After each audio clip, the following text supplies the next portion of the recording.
Alô, meu nome é Antônio Brito, minha empresa é PIC Informática, nós somos distribuidores do EndNote no Brasil. Nessa apresentação vamos mostrar como que é possível trabalhar em conjunto EndNote e EndNote Web. Bom, primeira coisa, para que serve o EndNote Web? O EndNote Web é um banco de dados que fica na internet.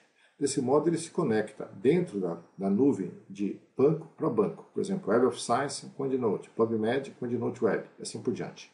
E é possível que dentro do EndNote Web você tenha um espaço, que eu vou chamar de share, onde mais de um usuário pode compartilhar as mesmas referências. Tá certo? Então, o EndNote Web sempre se conecta com o EndNote Desktop. Né? O EndNote Desktop pode escrever documentos e trabalhar diretamente com o Word, e de uma maneira direta, mas um pouco através de uma conexão, o Word também pode se conectar com os dados que estão armazenados no EndNote Web. Bom, para que o EndNote Web funcione, né, você tem que ter uma conexão web, ok, naturalmente, e as importações são web-web. Né? O EndNote Web só armazena os dados essenciais, ele não armazena arquivos em PDF, certo? Não armazena os textos completos, não armazena as imagens, tá certo? E quanto aos estilos do EndNote, eles estão limitados àquilo que já estão pré-definidos dentro do EndNote Web, ok?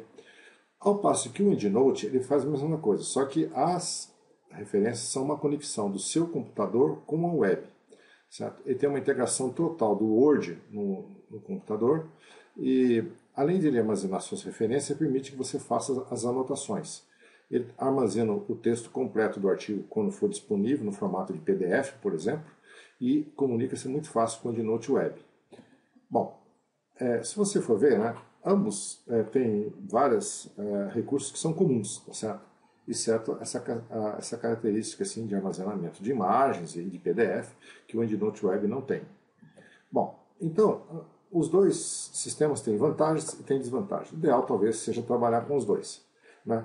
Uma desvantagem do EndNote é que ele só tem um compartilhamento local. Se você for trabalhar com um grupo de pesquisa, vocês têm que ir atualizando as referências.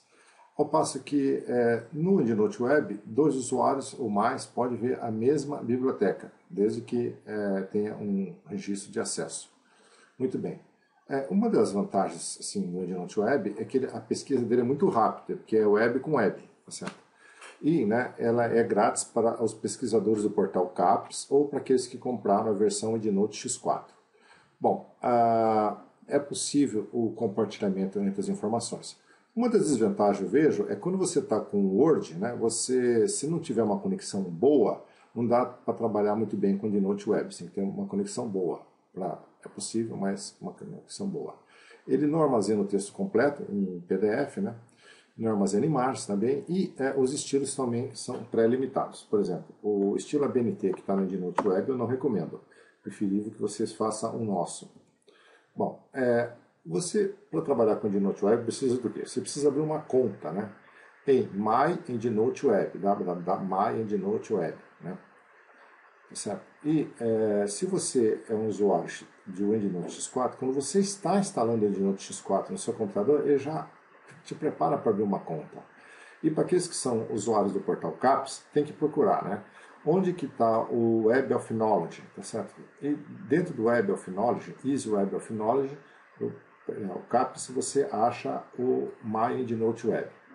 Bom, se você está indo pela primeira vez no EndNote Web, como imagino, você tem que fazer um sign up, primeiro um pequeno cadastro. Você coloca um e-mail qualquer, tá certo? Não. E um password. Esse password é meio chato, ele precisa ter pelo menos 8 caracteres, um número e um símbolo. Bom, quando você abre o My EndNote Web, ele vai aparecer, né, com seu nome, né, boas-vindas, tá certo? Não. Normalmente não vai ter nenhuma referência, tem essas abas aqui, My References, para você importar informações, organizar informações, formatar informações. Então, o trabalho do EndNote Web é muito semelhante ao do EndNote, na verdade, mas você tem algumas características, tais como a definição tem que ser conexão a conexão e assim por diante. Bom, é possível você trabalhar com o EndNote X4 e o EndNote Web? Sim. Quando você está com o EndNote X4, você tem uma opção EndNote Web, onde você fala transfira. Quando você faz isso, você vai transferir os arquivos. Você quer fazer o quê? Transferir as referências do web para o desktop ou transferir as referências do desktop para o web. Aqui você pode transferir todas as referências que estão numa biblioteca específica, e assim por diante. Isso quando o EndNote, né, está configurado para esse EndNote Web, obviamente. Bom, uma outra coisa é a seguinte, quando você está no Word, né, tá certo? Você tem o EndNote X4 instalado. Você está no EndNote X4 instalado, você vai para Preference Application. Em Application você tem a opção ou EndNote ou EndNote Web, uma das duas. Se você vai no EndNote Web, você tem que ter um cadastro lá no EndNote Web, que é um e-mail, um password, tá certo? Para que o Word entenda, né, de que fonte você está referenciando. Então você tanto pode importar dados do EndNote no desktop, quanto do EndNote Web, quando você for trabalhar com o Word. Bom, se você quiser saber mais, dá uma olhada nesse manual aqui, que é feito pelo José Storniolo Filho, da Faculdade de Saúde Pública da USP, que está muito bom, tem detalhes do EndNote Web e eu não precisaria aqui repeti-los. Bem, é um prazer que você esteja com a gente e sempre nos procure. Nosso site é www.piquinfo.com.br.